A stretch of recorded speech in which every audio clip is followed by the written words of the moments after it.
Carl Azus, back from the Thanksgiving holiday and hoping you're doing well. There's been a lot of fast-moving news over the past few days concerning a new variant or new mutation of coronavirus. These diseases typically mutate as they circulate around the world. Is this something to worry about? The short answer is no one really knows yet.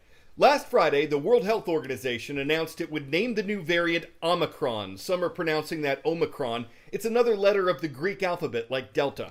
Though it's not known exactly where the mutated virus first appeared, it was first identified in South Africa. And the doctor who made that identification says Omicron's symptoms were, quote, extremely mild in the initial patients she saw. They reported being tired and having body aches and pains. They did not have a bad cough or the loss of taste or smell as people with other versions of COVID have experienced. This was observed from a small group of patients, though, so doctors aren't sure how Omicron will affect a wider population. This variant has a large number of mutations, according to the World Health Organization, meaning Omicron is significantly different from other strains of COVID. Researchers don't know if it could still infect people who've recovered from other versions and have natural COVID immunity, or if Omicron can infect people who've received a COVID vaccine. British Prime Minister Boris Johnson says it can affect those who've been fully vaccinated. And his government is one of several that have put new restrictions on travelers from southern African nations. Many of the Omicron cases so far have been linked to South Africa and the countries around it. More and more countries are confirming cases of this troubling variant, particularly across Europe. Now, several of those people confirmed to have the Omicron variant have traveled from Southern Africa, where I'm sitting. Scientists here have been angry at the swift travel bans being put in from across the world, including the UK and on Monday, the US. There was a discussion between the Secretary of State of the US, Antony Blinken, and his counterpart here in South Africa. Blinken praised South African scientists, saying that their swift description and alert of this variant should be a model for the rest of the world. But the South African government says that in some way they are being punished because of their, quote, excellent scientists. There is now a race to figure out how bad this variant is. Will it have breakthrough infections with the vaccine? Will it go through immunity from previous infections? We just don't know. There are some indications it's more transmissible, and the cases are rising fast here in Gauteng province of South Africa.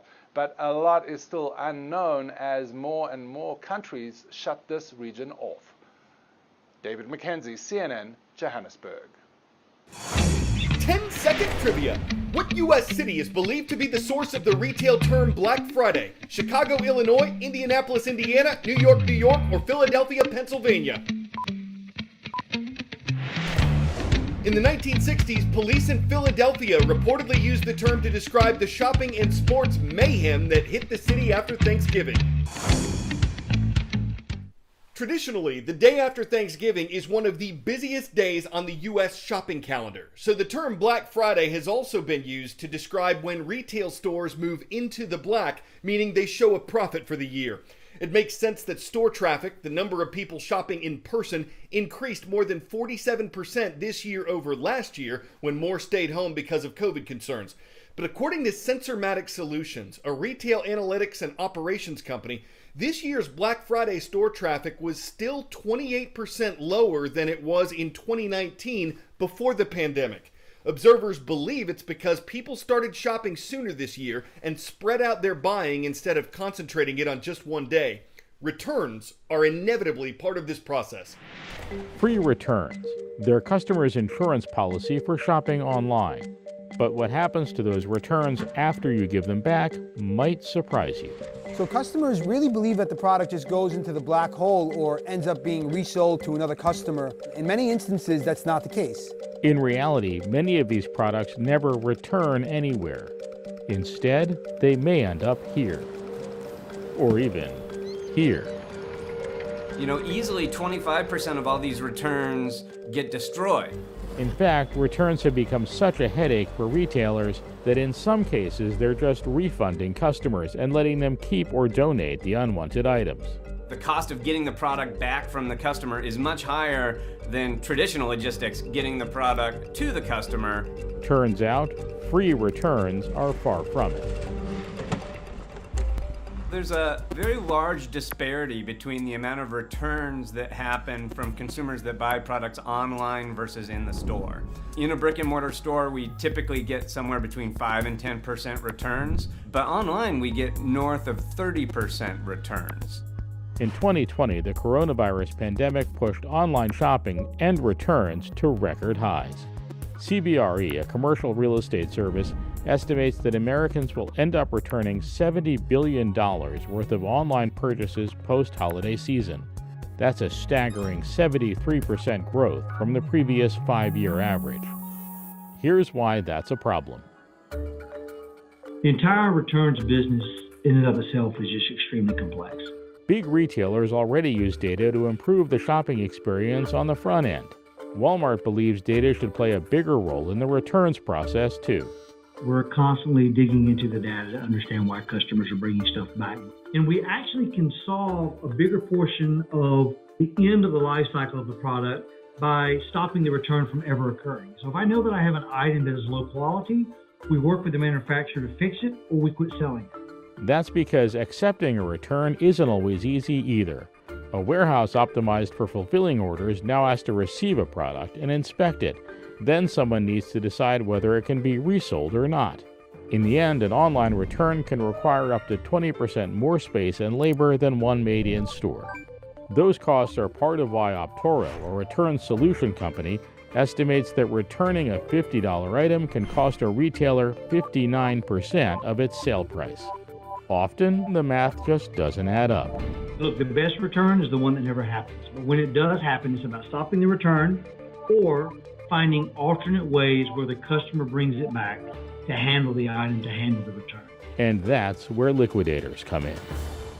So this is a product that came in one of these pallets. Liquidators like this one are the middlemen between retailers and resellers. We sort, organize, process, and figure out methods to get them to the right home. And that's really what we do here. They buy returned merchandise, then sort and evaluate it before auctioning it to discount stores and authorized resellers. You'd be able to resell them at a profit because you'd be purchasing them at a real fraction of what the actual cost is. But some returns never make it to a liquidator. Products ending up in landfills, customers don't really even think about as part of the purchase process. Every year, returns produce an estimated 5 billion pounds of waste in landfills. It's generally risky to remind consumers how potentially wasteful their consumerism is. So in general, retailers are hesitant to lean too heavily into those kind of awareness campaigns. The solution is complicated, but Walmart, for one, says online shopping could actually help reduce the number of returns made. When a customer goes online and tells me I'm returning this item for these reasons, I'm more apt to harness the information than I am if you just walk into a store and drop it off. And it's not just data. Tools like better sizing predictions for clothes and shoes can help reduce the likelihood a customer purchases the wrong size. AI chatbots can help answer customers' questions quickly and keep labor costs down for retailers. Even augmented reality is helping customers try out products before they buy.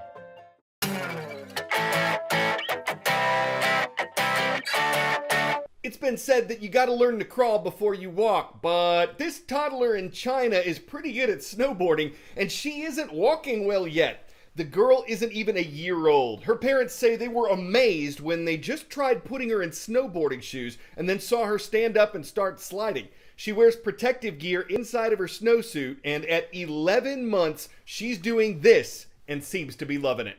Is it insanity? It is infanity. Critics might say it is just her folks' vanity, but she's got steez. Show a little humanity. Shredding the gnar with no need for inanity. Easy to see and to be a big fan of thee. Grommet or toddler, part of the planet thee. Winter wunderkind, search the whole land of the earth. She's the youngest on its snowy canopy. Time for the shout out. We want to recognize Carthage High School today. Thanks to the students and teachers of Carthage, Texas for your request on our YouTube channel. My name is Carl Azus. Thank you so much for watching. That's it for CNN.